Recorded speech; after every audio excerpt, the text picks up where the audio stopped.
The year is 1957.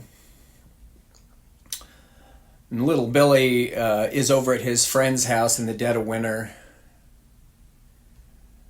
playing with trucks, watching cartoons, and playing with their baseball cards. Trading them, admiring them, looking at them, having fun. But Billy's mom calls. It's time for him to come home. So he puts on his snowsuit, walks through the 2 feet snow, 3 or 4 houses down, gets home with his box of cards. Mom gets him out of his snowsuit. He runs upstairs to his box of cards and gets him out for one last look. His prize card in there is his 1954 Bowman mantle. He pulls it out. But Billy's got a cold. And the runny nose gets the best of him, and he lets out a big sneeze, and this monstrous snot rocket of green and yellow slime cartwheels from his nose right onto the corner of his card. And Billy looks at it and wipes it off the best he can, loves his card, puts it back in his shoebox. Fast forward about 40 years or more, and Billy's middle age. He's got a kid going to college, and he wants to sell off some of his cards. So he sends his cards to this new grading company, PSA, and they send his cards back, and his beloved mantle comes back in a PSA 7 stain, ST on it. Yeah, it's that booger stain, yeah. It's right there in the corner. Everybody can see it. But Billy sells it. He's very happy. And he makes his money. Fast forward to 2022. And in an auction, whether it be eBay or one of the auction houses, there is a PSA 7 1954 Bowman mantle. And it sells for good money. Next thing you know, on the internet, some super sleuths are identifying cards that have been, I guess, altered, trimmed, and stains removed and whatnot. And in that is that 1954 Bowman card that is in a PSA 7 that they realize at one time was in a PSA 7 stain with the booger stain on the bottom. Well, you see that, and you see all these cards, and you just flip out. The world's coming to an end. The sky is falling.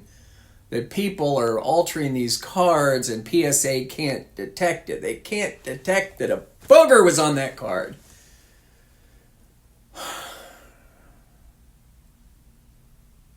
So you go to bed angry. You may even make a video or call a friend or post on the internet how this is out of control about these cards. So you go to bed sobbing, I guess. Well, let's fast forward again. 3 months later,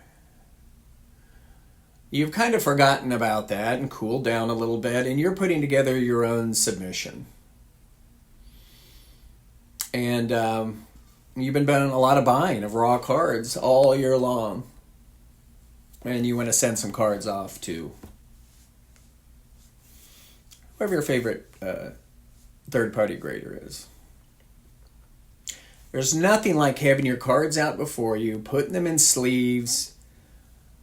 You got your TPG form you're going to fill out, the year, what you think it's worth, the card, minimum grade, all that stuff. It's great fun.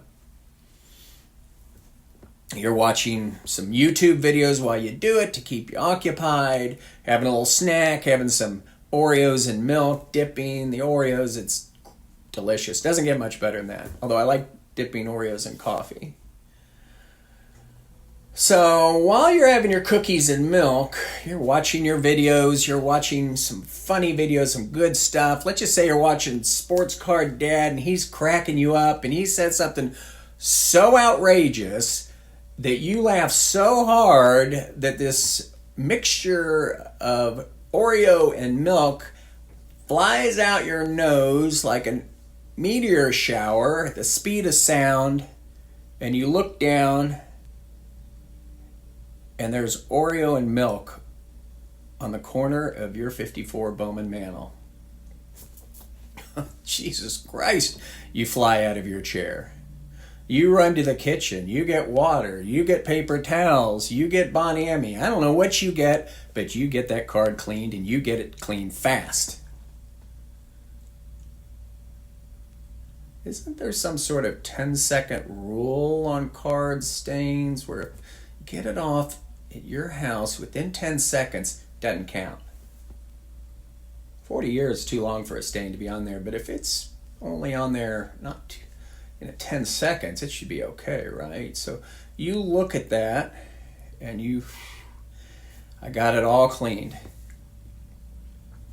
So you fill out your PSA form, and I don't think on your form you say, I shot Oreos and milk all over this, but cleaned it off really good. I think you forgot to do that. And you get your order back from PSA 3 months later, and your 54 mantle, the Bowman cookie card, comes back a PSA 7. And you know what you're thinking when you go to bed at night?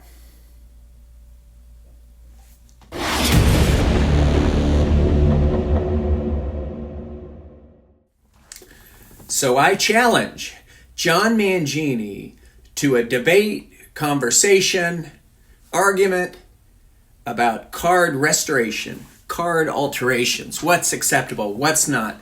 What's ethical in this hobby? What's not? Are there gray areas of both? Actually, John and I, without question, probably agree on things 98% of the time.